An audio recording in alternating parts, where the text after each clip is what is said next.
Hello everyone, कैसे हैं आप लोग।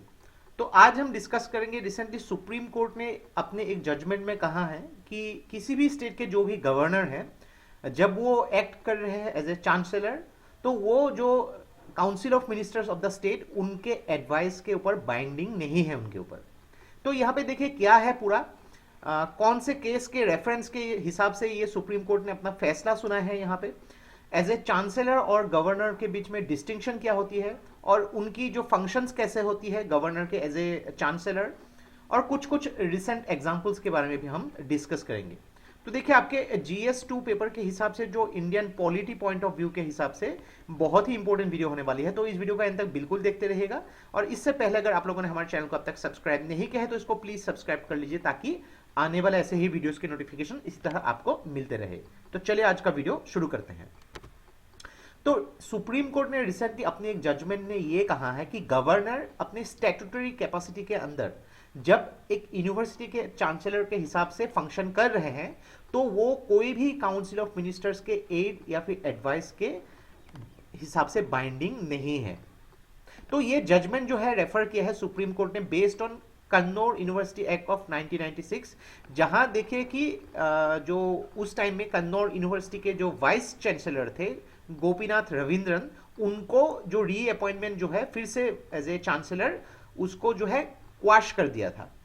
तो यहाँ पे देखिए सुप्रीम कोर्ट ने यहाँ पे बोला है कि जो भी चांसलर होंगे स्टेट यूनिवर्सिटीज के, वो एज ए रबर स्टम्प के हिसाब से काम नहीं करेंगे। मान लीजिए कि देखिए कोई भी स्टेट यूनिवर्सिटी, स्टेट गवर्नमेंट के जो council of ministers headed by chief ministers ने कुछ भी डिसीजन लिया और उस डिसीजन को देखिए यहाँ पे बोला गया कि जो चांसलर है द गवर्नर, वो उसमें अपने एसेंट दे दे, तो एज ए रबर स्टाम्प के हिसाब से ये काम नहीं करेंगे। कुछ भी अगर उनको लगा कि उसमें और भी कार्रवाई होनी है तो वो अपना फैसला रख सकते हैं यहाँ पे, या फिर किसी भी डिसीजंस को रेटिफाई नहीं करेंगे। तो बहुत ही इंपॉर्टेंट फैसला जो सुप्रीम कोर्ट ने यहाँ पे सुनाया है।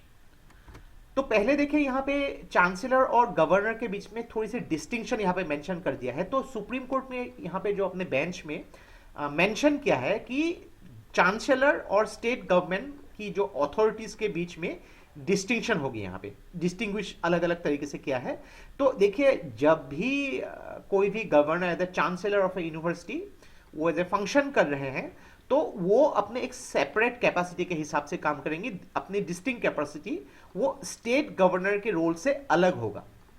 तो गवर्नर की कुछ भी एक्शन एज ए चांसलर होगी, जो चांसलर जो भी वो एक्शन लेंगे वो अनरिलेटेड होगा उनके पावर से। तो देखिए आपने इंडियन पॉलिटी की जो गवर्नर चैप्टर है उसमें गवर्नर्स के पावर्स के बारे में भी पढ़ा होगा। तो उनके जो ड्यूटी एज ए गवर्नर और उनके जो ड्यूटीज या फिर एक्शंस एज ए चांसलर दोनों अलग होगी। दोनों ही केसेस में हम लोग जैसे कि जानते ही हैं कि जो भी एड एंड एडवाइस है council of ministers of the state headed by the chief minister, वो उनके एड या फिर एडवाइस से बाइंडिंग नहीं होती है। यही चीज जो प्रेसिडेंट और गवर्नर को अलग करते हैं। देखिए प्रेसिडेंट को जो council of ministers headed by prime minister, उनके एड एंड एडवाइस को मानना होगा, लेकिन गवर्नर देखिए गवर्नर को उनके जो एड एंड एडवाइस जरूरी नहीं कि मानना ही पड़े। नेक्स्ट यहां पे बोला गया है कि governor acting as a chancellor of universities. तो देखिए स्टेट पब्लिक यूनिवर्सिटीज जब भी एस्टेब्लिश की जाती है, वो एक लॉ पास करके, जो स्टेट लेजिस्लेटिव असेंबली अपने एक लॉ पास करके उसको यूनिवर्सिटीज जो है पास करते हैं। यूनिवर्सिटी को अगर एस्टेब्लिश करना हो तो ज्यादातर केसेस में गवर्नर जो है उनको as a chancellor of those universities appoint किया जाता है। तो तेलंगाना में देखिए एक बहुत ही यूनिक है, तेलंगाना में जो स्टेट गवर्नमेंट अपॉइंट करते हैं चांसलर को। तो देखिए ये चांसलर जब भी यानी कि गवर्नर जब भी एज ए चांसलर फंक्शन करते हैं, यानी कि head of the public universities, वो यूनिवर्सिटी के जो वाइस चांसलर है, यानी कि सबसे यूनिवर्सिटी के इंपॉर्टेंट जो है, उनको अपॉइंट करते हैं।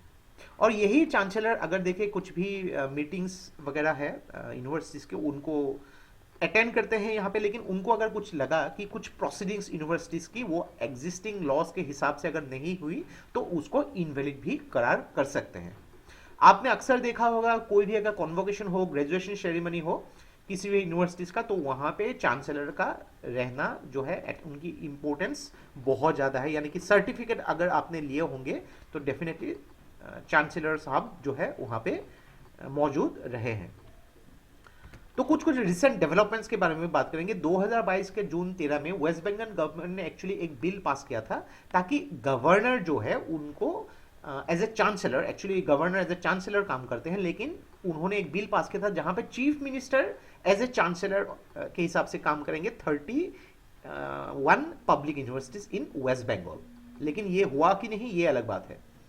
इन अप्रैल 2022 में तमिलनाडु लेजिस्लेटिव असेंबली में 2 बिल पास किया था ताकि देखिए वाइस चांसलर जो उनको अपॉइंट किया जाता है, यानी कि जो गवर्नर जो है एज ए जो स्टेट के वो वाइस चांसलर को अपॉइंट करते हैं, उनकी अपॉइंटमेंट की जो पावर है ये स्टेट गवर्नमेंट के पास आ जाएगी। लेकिन ये भी बिल पास नहीं हो पाया था।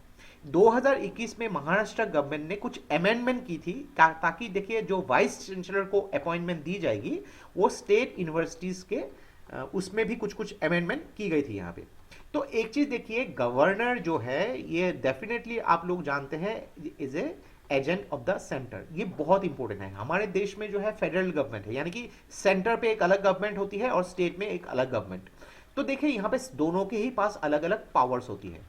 लेकिन देखिए यहाँ पे स्टेट गवर्नमेंट को यहाँ पे कुछ भी बिल अगर एक्ट बनवाना है तो गवर्नर की एसेंट जरूरी है।